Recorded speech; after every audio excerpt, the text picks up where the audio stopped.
Assalamualaikum warahmatullahi wabarakatuh. Perkenalkan, saya Salsabila Rehan Asyafa dari program studi Tadris Matematika Fakultas Ilmu Tarbiyah dan Keguruan Universitas Islam Negeri Maulana Malik Ibrahim. Pada kesempatan kali ini, saya ingin menyampaikan sedikit orasi mengenai mewujudkan Muslim moderat dan peduli bangsa menuju Indonesia tangguh. Teman-teman semua, akhir-akhir ini kita sering mendengar stigma-stigma negatif mengenai Islam. Islam adalah agama teroris. Islam adalah agama yang mengajarkan kekerasan. Dan Islam adalah agama perusak. Setujukah kalian mengenai stigma-stigma tersebut? Apakah kalian menerima bahwa agama yang kalian banggakan, agama yang kalian junjung dihina seperti itu? Tentu saja tidak.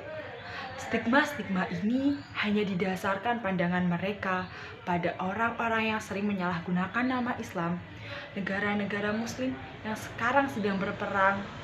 Bahkan perperangan ini banyak yang mengatakan bahwa adalah adu domba atau hanya mereka dizalimi. Dan bahkan hal ini hanya dilihat dari sebuah negara Muslim yang sedang memperjuangkan kemerdekaannya. Bukankah sebuah peperangan itu sering terjadi untuk mempertahankan kemerdekaannya?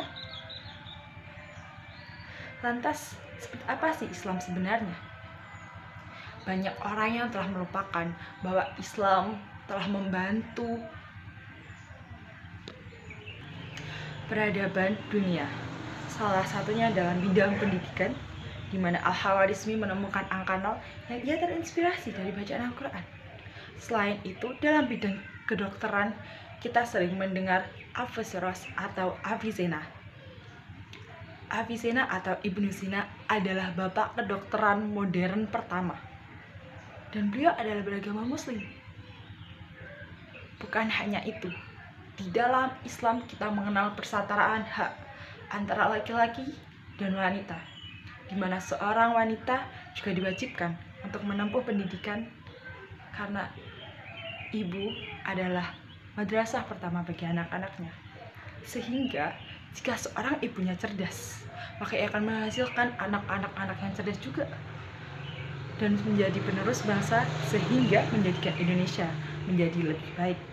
Bahkan mimpi Indonesia Emas 2045 itu sangat mudah tergapai jika wanita-wanita Indonesia mampu mengenal pendidikan.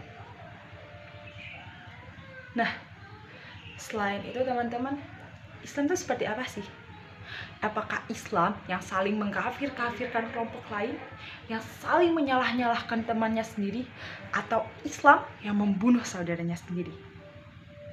Islam adalah moderat, yang berarti seimbang. Seimbang di mana antara hubud dunia dalam arti imbang dan tidak melampaui batas-batas kealamian kemanusiaan. Bukan berarti seorang Islam wajib ibadah ataupun kita harus sholat setiap 24 jam, bukan. Namun dalam Islam kita diajarkan untuk tetap beribadah dan tetap menjalin hubungan sesama manusia. Islam dan kemerdekaan Indonesia tidak bisa diputuskan. Islam juga turut andil banyak dalam perjuangan Indonesia meraih kemerdekaannya.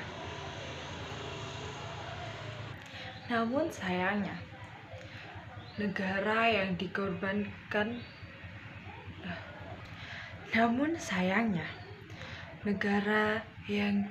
diperjuangkan dengan harta, tahta, dan nyawa kini masih belum sesuai dengan harapan-harapan para pendiri bangsa.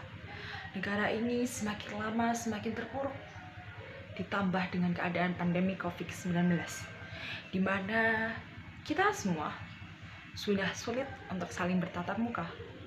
Bahkan segala bidang kehidupan dalam hidup ini di Indonesia sekarang sudah ditutup untuk mencegah penyebaran COVID-19. Bukan hanya itu, keadaan ini diperparah dengan banyaknya kasus-kasus korupsi yang dilakukan oleh para pejabat-pejabat negara.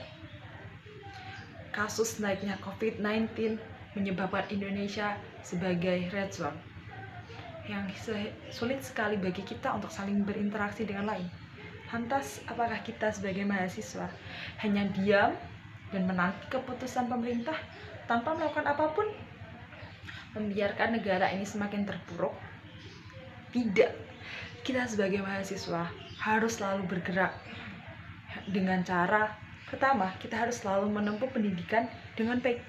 Dengan pendidikan yang baik, kita bisa membuka pola pikir kita sehingga bisa menjadikan negeri ini menjadi lebih baik. Kedua, kita harus selalu berpegang teguh pada agama. Karena jika pendidikan tanpa agama, itulah adalah hal yang sangat sulit untuk berjalan. Dan yang terakhir, kita harus saling bergandeng tangan untuk menjalin kekuatan sehingga bisa menjadikan Indonesia ini menjadi lebih baik. Mungkin hanya itu yang bisa saya sampaikan. Apabila ada salah kata dan perbuatan, mohon maaf yang sebesar-besarnya. Sekian, wassalamualaikum warahmatullahi wabarakatuh.